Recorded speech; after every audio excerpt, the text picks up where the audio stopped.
ओम साई राम। साई सच्चरित्र अध्याय 11। इस अध्याय में हम श्री साई बाबा के सगुण ब्रह्म स्वरूप, उसका पूजन तथा तत्व नियंत्रण का निर्णय करेंगे। वीडियो अच्छा लगा तो लाइक और सब्सक्राइब जरूर करना।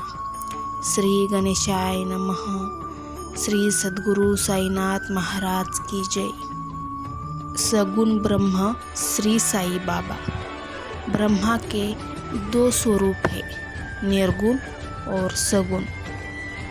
निर्गुण निराकार है और सगुण साकार है। यह वे एक ही ब्रह्मा के दो रूप है। फिर भी किसी को निर्गुण और किसी को सगुण उपासना में दिलचस्पी होती है। जैसा कि गीता के अध्याय 12 में वर्णन किया गया है, सगुण उपासना सरल और श्रेष्ठ है। मनुष्य स्वयं आकार, शरीर, इंद्रिय आदि में है, इसलिए उसे ईश्वर की साकार उपासना स्वभावतः ही सरल है। जब तक कुछ काल सगुण ब्रह्मा की उपासना न की जाए, तब तक प्रेम और भक्ति में वृद्धि ही नहीं होती। सगुपोषणा में जैसे जैसे हमारी प्रगति होती जाती है, हम निर्गुण ब्रह्मा की ओर अग्रसर होते जाते हैं। इसलिए सगुण उपासना ही श्री गणेश करना अति उत्तम है। मूर्ति, वेदी, अग्नि, प्रकाश, सूर्य, जल और ब्रह्मन आदि सप्त उपासना की वस्तुएं होती है। सद्गुरु ही इन सभी में श्रेष्ठ है। श्री साई का स्वरूप आँखों के सन्मुख लाओ, जो वैराग्य की प्रत्यक्ष मूर्ति और अनन्य शरणागत भक्तों के आश्रयदाता है। उनके शब्दों में विश्वास लाना ही आसन और उनके पूजन का संकल्प करना ही समस्त इच्छाओं का त्याग है। कोई कोई श्री साई बाबा की गणना भगवत भक्त अथवा एक महाभागवत में करते थे या करते हैं, परंतु हम लोगों के लिए तो ये ईश्वर दाता है। वे अत्यंत क्षमाशील, शांत, सरल और संतुष्ट थे, जिनकी कोई उपमा ही नहीं दी जा सकती। यदि वे शरीरधारी थे, पर यथार्थ में निर्गुण, निराकार, अनंत और नित्य मुक्त थे। गंगा नदी समुद्र की ओर जाती हुई मार्ग में ग्रीष्म से व्यतीत अनेक प्राणियों को शीतलता पहुंचाकर आनंदित करती है। फसलों और वृक्षों को जीवनदान देती और जिस प्रकार प्राणियों की क्षुधा शांत करती है, उसी प्रकार श्री साई संत जीवन व्यतीत करते हुए भी दूसरों को सांत्वना और सुख पहुँचाते हैं। भगवान श्री कृष्ण ने कहा है कि संत ही मेरी आत्मा है, वे मेरी जीवित प्रतिमा और मेरे ही विशुद्ध रूप है। मैं स्वयं वही हूँ। यह अवर्णनीय शक्तियाँ या ईश्वर की शक्ति, जो कि सतचित और आनंद है, शिरडी में साई रूप में अवतीर्ण हुई थी। श्रुति वे ब्रह्मा को आनंद कहा गया है। अभी तक यह विषय केवल पुस्तकों में पढ़ते और सुनते थे, परंतु भक्तगण ने शिरडी में इस प्रकार का प्रत्यक्ष आनंद पा लिया है। बाबा सबके आश्रयदाता थे। उन्हें किसी की सहायता की आवश्यकता न थी। उनके बैठने के लिए भक्तगण एक मुलायम आसन और एक बड़ा तकिया लगा देते थे। बाबा भक्तों के भावों का आदर करते और उनकी इच्छा अनुसार पूजन करने देते थे। उनको किसी प्रकार की आपत्ति न करते थे। कोई उनके सामने चावल डुलाते, कोई वाग बजाते, कोई इत्र और चंदन लगाते, कोई सुपारी, पान और अन्य वस्तुएं भेंट करते और कोई नैवेद्य ही अर्पित करते थे। यद्यपि ऐसा जान पड़ता है कि उनका निवास स्थान शिरडी में है, परंतु वे तो सर्वव्यापक थे। इसका भक्तों ने नित्य प्रति अनुभव किया। ऐसे सर्वव्यापक गुरुदेव के चरणों में मेरा बार बार नमस्कार है। डॉक्टर पंडित की भक्ति। एक बार श्री तात्या नुलकर ने मित्र डॉक्टर पंडित बाबा के दर्शनार्थ शिरडी पधारे। बाबा को प्रणाम कर वे मस्जिद में कुछ देर तक बैठे। बाबा ने उन्हें श्री दादा भट्ट केलकर के पास भेजा, जहाँ पर उनका अच्छा स्वागत हुआ। फिर दादा भट्ट और डॉक्टर पंडित एक साथ पूजन के लिए मस्जिद पहुँचे। दादा भट्ट ने बाबा का पूजन किया। बाबा का पूजन तो प्रायतः सभी किया करते थे, परंतु अभी तक उनके शुभ मस्तक पर चंदन लगाने का किसी ने भी साहस नहीं किया था। केवल एक म्हालसापति ही उनके गले में चंदन लगाया करते थे। डॉक्टर पंडित ने पूजन की थाली में से चंदन लेकर बाबा के मस्तक पर त्रिपुंडाकार लगाया। लोगों ने महान आश्चर्य से देखा कि बाबा ने एक शब्द भी नहीं कहा। संध्या समय दादा भट्ट ने बाबा से पूछा, क्या कारण है कि और दूसरों को तो मस्तक पर चंदन नहीं लगाने देते, परंतु डॉक्टर पंडित को अपने कुछ भी नहीं कहा। बाबा कहने लगे, डॉक्टर पंडित ने मुझे अपने गुरु श्री रघुनाथ महाराज धोपेश्वरकर, जो कि काका पुराणिक के नाम में से प्रसिद्ध है, की ही समान समझा और अपने गुरु को वे जिस प्रकार चंदन लगाते थे उसी भावना से उन्होंने मुझे चंदन लगाया। तब तक मैं कैसे रोक सकता था। पूछने पर डॉक्टर पंडित दादा भट्ट से कहा कि मैंने बाबा को अपने गुरु काका पुराणिक के समान ही डालकर उन्हें त्रिपुंडाकार चंदन लगाया, जिस प्रकार में मैं अपने गुरु को सदैव लगाता हूँ।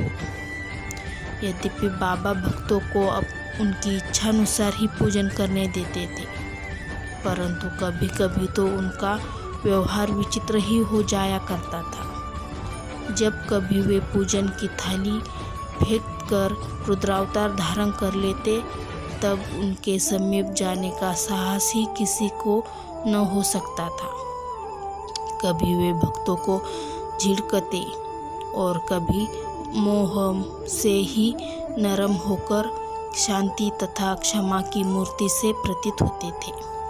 कभी कभी वे क्रोधावस्था में कंपायमान हो जाते और उनके लाल नेत्र चारों ओर घूमने लगते थे, तथापि उनके अंतकरण में प्रेम और मातृश्रेय का स्रोत बह ही रहा करता था। भक्तों को बुलाकर वे कहा करते थे कि उनमें तो कुछ ज्ञात ही नहीं है कि कब उन पर क्रोधित हुए।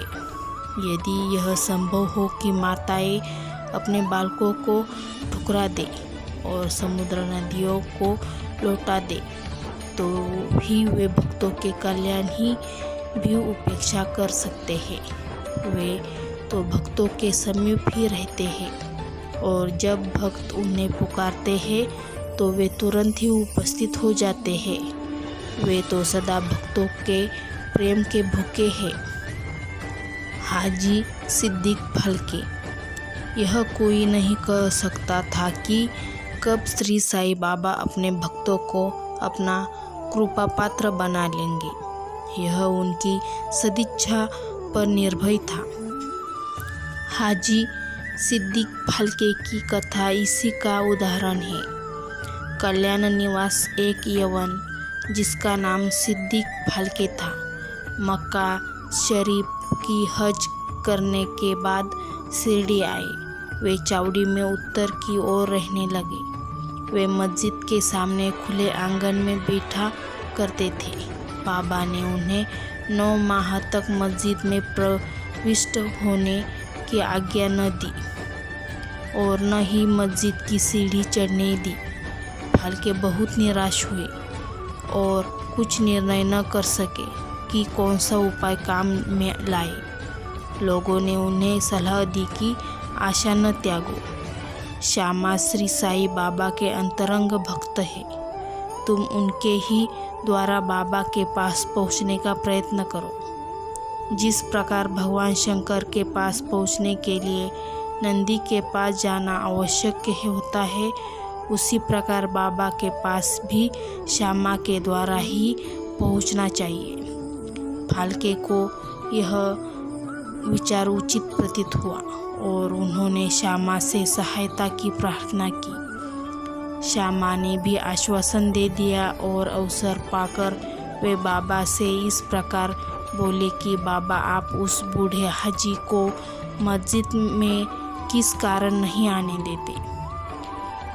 आने भक्त स्वेच्छापूर्वक आपके दर्शन को जाया करते हैं। कम से कम एक बार तो उसे आशीष दे दो। बाबा बोले, श्यामा, तुम अभी नादान हो। यदि फकीर अल्लाह नहीं आने देता है तो मैं क्या करूं? उनकी कृपा के बिना कोई भी मस्जिद किसी सीढ़ियाँ नहीं चढ़ सकता। अच्छा, तुम उससे पूछ आओ कि क्या वह 12 कुएं निचली पगडंडी पर आने को सहमत है। श्यामा स्वीकारात्मक उत्तर लेकर पहुँचे, पर बाबा ने पुनः श्यामा से कहा कि उससे फिर पूछो कि क्या वह मुझे 4 किस्तों में 40,000 रुपये देने को तैयार है। फिर श्यामा उत्तर लेकर लौटे कि आप कहे तो मैं 40 लाख रुपए देने को तैयार हूँ। मैं मस्जिद के एक बकरा हलाल करने वाला हूँ। उससे पूछी कि उसे क्या रुचकर होगा, बकरे का मांस, नाद या अंडा कोश। श्यामा यह उत्तर लेकर लौटे कि यदि बाबा के भोजन पात्र में से एक ग्रास भी मिल जाए तो हाजी अपने को सौभाग्यशाली समझेगा। यह उत्तर पाकर बाबा उत्तेजित हो गए और उन्होंने अपने हाथ से मिट्टी का बर्तन उठाकर फेंक दी और अपनी कफनी उठाए हुए सीधे हाजी के पास पहुँचे। वे उनसे कहने लगे कि व्यर्थ ही नमाज क्यों पढ़ते हो, अपनी श्रेष्ठता का प्रदर्शन क्यों करते हो। यदि वृद्ध हाजियों के समान वेशभूषा तुमने क्यों धारण की है? क्या तुम कुरान कफी शरीफ का इसी प्रकार पठन करते हो? तुम्हें अपने मक्का हज का अभिमान हो गया है, परंतु तुम मुझसे अनभिज्ञ हो। इस प्रकार डांट सुनकर हाजी घबरा गया।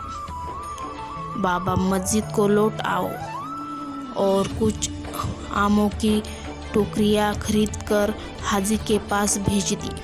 वे स्वयं ही हाजी के पास गए और अपने पास से 55 रुपये निकालकर हाजी को दिए।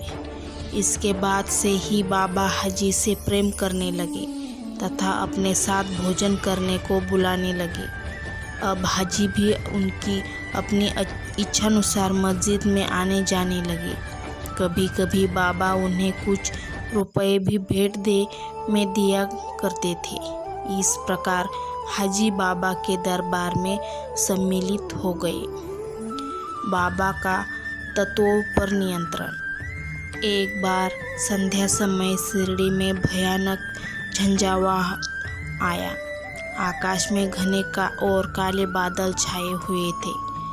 पवन झंकोरों से बह रहा था। बादल गरजते और बिजली चमक रही थी। मूसलाधार वर्षा प्रारंभ हो गई। जहाँ देखो वहाँ जल ही जल होने लगा। सब पशु पक्षी और शिरडीवासी अधिक भयभीत होकर मस्जिद में एकत्रित हुए। शिरडी में देवियाँ तो अनेकों है, परंतु उस दिन सहायतार्थ कोई न आई। इसलिए सभी ने अपने भगवान साईं से, जो भक्ति के ही भूखे थे, संकट निवारण करने की प्रार्थना की। बाबा को भी दया आई और वे बाहर निकल आए।